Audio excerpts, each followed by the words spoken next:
Welcome back. Since the September 11th attacks 8 years ago, the Middle East press has been abuzz with suggestions the attacks were fabricated, a White House event staged to grab control of Middle East oil. The charges have come from the highest levels of government, including Iran's outspoken leader, Mahmoud Ahmadinejad. It's one point on which he and his former cabinet minister, Parviz Kazemi, seem to agree.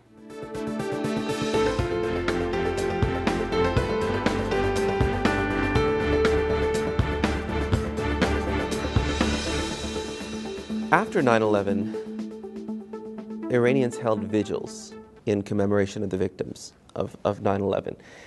It looked like there was sort of an easement of relations between, potential of easement of relations between the U.S. and Iran.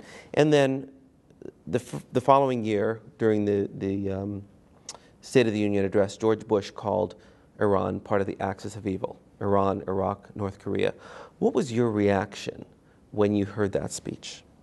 I think you raised two separate questions. As for the candlelight vigil, that's in the nature of Iranians. There is a respect for humankind among Iranians like any other nation in the world, especially with what happened to the people in the Twin Towers and those people, those innocent people who lost their lives in something which was not related to them at all. They lost their lives in such a tragic way. So the people's sympathy is quite justifiable. That's what we should do, and we did the right thing. As for the analysis of the 9/11 event and how it happened, I personally have a lot of ambiguities, and my ambiguities have not been answered yet. For example, how is it possible that the United States, with such a technological power, is not able to understand, or to the U.S. Air Force or the U.S. aviation industry, they were not able to understand that several airliners were flying outside their designated routes, and they did not notice this until the very last minute. I'm still at a loss to understand why it happened in such an unjustifiable way.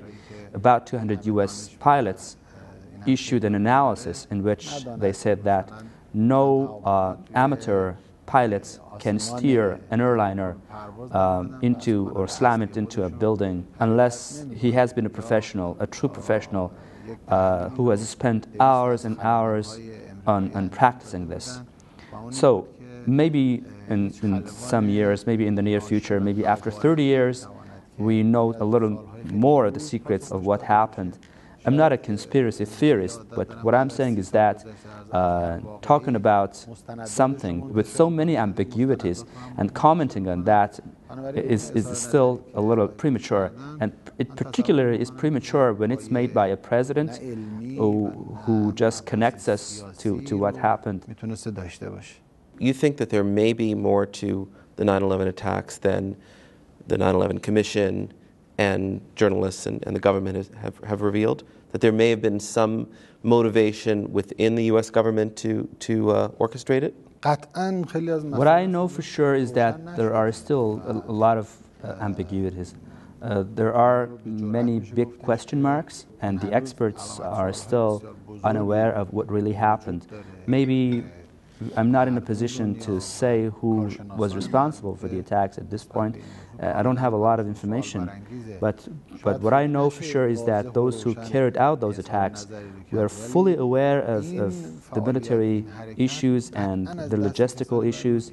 They could have been people they could be from within the U.S. Army, or we just call these operations, there is a military term, elusive operations, which are used to divert the attention of the world or the attention of some certain people from an event to another event. So what I know is that I can't tell you who did that at this point, but what I can tell you is that those who did those attacks were fully aware of the United States air routes and the United States military secrets.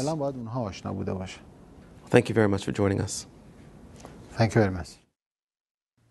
The next Iranian presidential election will be held in 2013. As he admitted to us in the interview, Parviz Kazemi is expected to run. Your feedback is coming up next.